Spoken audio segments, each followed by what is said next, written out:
Misinformation and disinformation are becoming global threats. I think there's a study, one that was done by the World Economic Forum, that ranked disinformation as the second biggest global threat. And coming down to Africa, a recent study by the Africa Center of Strategic Studies showed that disinformation within the region has quadrupled since 2022. So we're seeing, misinformation and disinformation really affecting important elements of development within the region. Scientific progress in certain areas are beginning to really stall because of the rate at which misinformation and disinformation is spreading.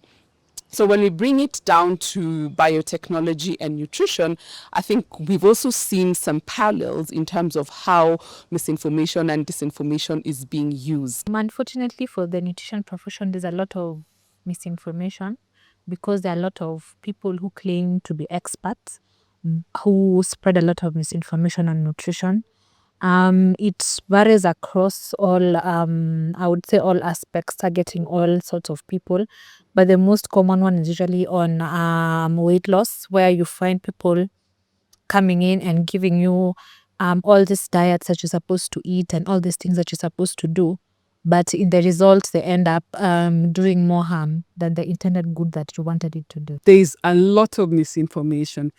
In fact, for me personally, I deal with people with chronic illness. So I deal with people who have hypertension, for people who have diabetes. And somebody who is hypertensive, when the blood pressure is very high, you actually need medication because it protects you from getting complications of uncontrolled blood pressure. But misinformation can make these people not take their medication. Like, oh, just take this herb and it will cure your hypertension. Or take this herb and it will cure your blood pressure. And then you find people do these things and then they end up in hospital.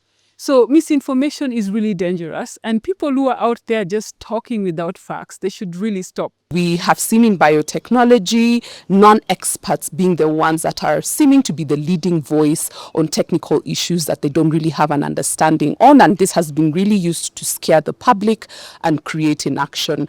And when we come down to nutrition, we've also seen a lot of people posing to be nutritional experts, giving a lot of advice to the public without the necessary scientific backing that is needed to give public the right information to make informed decisions about their nutritional choices. Disinformation is such a big problem because one, we've seen with kidogo kama losing weight, and you're told that you're going to lose weight maybe in 7 days, in 10 days.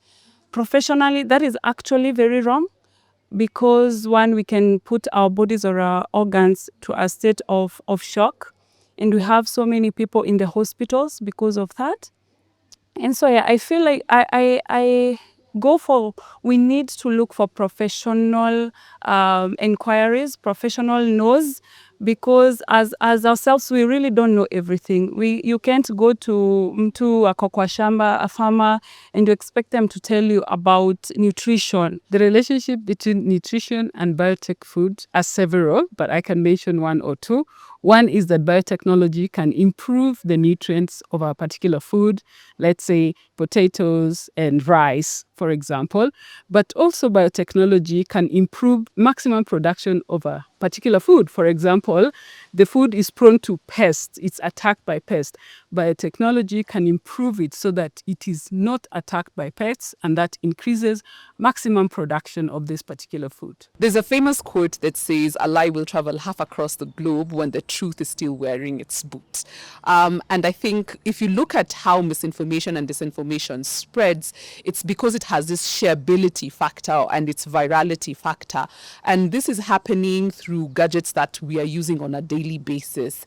And it is happening in a society that is really, really, really confused. So when the society is really inundated with a lot of misinformation and disinformation, we have to remember that nutritionists are part of this society. And when they continue to share or forward whatever they receive in their phones, and it is misinformation and disinformation, the public is going to take that as gospel truth.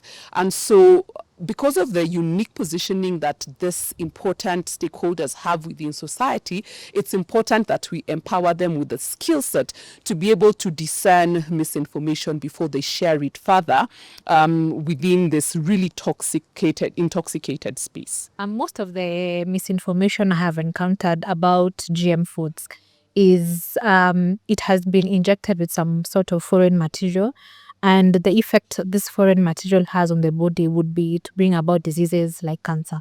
As a nutritionist, the key one I've had is it causes cancer.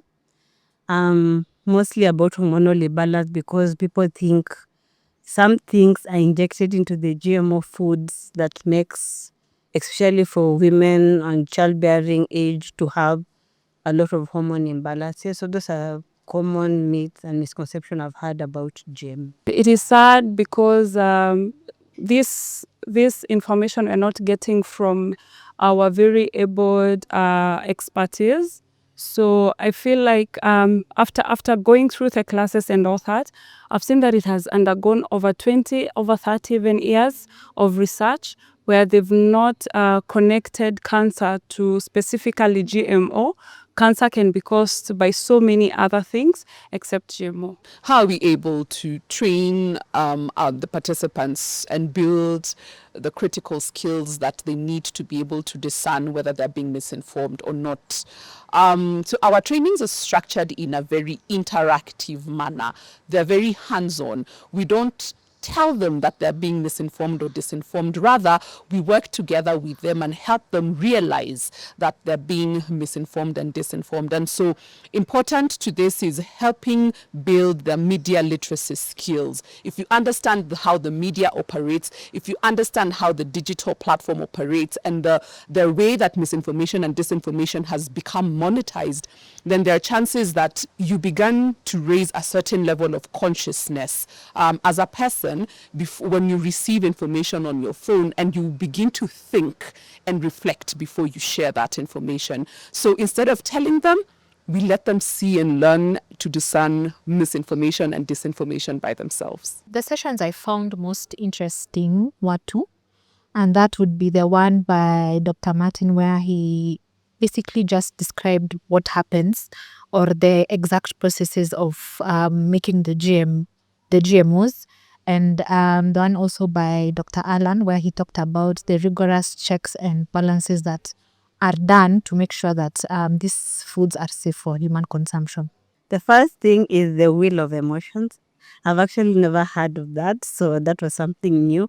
And I noticed myself, I let emotion take over when I'm getting content out there. So sometimes facts and misleading information can be passed across. So learning how to really stop, think, analyze, and reflect before you pass on information is very, very important. And also good to learn, a big takeaway is that GMO are tested and approved for human consumption. So we don't have to have those other myths and misconceptions surrounding, oh, will it make me fat? Will it cause cancer? Will it cause hormonal imbalance? All those questions were accurately answered during the workshop. The sessions I really enjoyed was about communication and just learning to communicate health messages accurately. And the part I enjoyed the most is when we actually looked at articles of people who had written this, nutritionists, doctors, opinion leaders like politicians and church leaders. And it's really disappointing that even, people like politicians and even church leaders take up the role of doctors and take up the roles of nutritionists and communicate information, but it's actually misinformation. So I think people need to be careful on what they put out there because it affects people. So I enjoyed that. And for me, what I also take from it is before I communicate, I send out information. Whatever I do, I need to check that how is it going to impact the people. My expectations were met, I'd say wholesomely, because I ensured that every question that I came with, I did not live with it, because I came as Kenya mwananchi tu wa kawaida without all this knowledge of GMO. And I believe one, in terms of how will it affect our farmers because of the dependency on the seeds, that was answered. There'll be traditional practices are still allowed, traditional practices, are still allowed. Even as we try our GMO, we cannot really cancel everything if we haven't even tried. One, I've seen that we have the best research people here in our country. And funny enough is that it is being used outside our country. We are not enjoying it while we are the ones who actually are producing all these things. So yeah, I believe my expectations were actually met.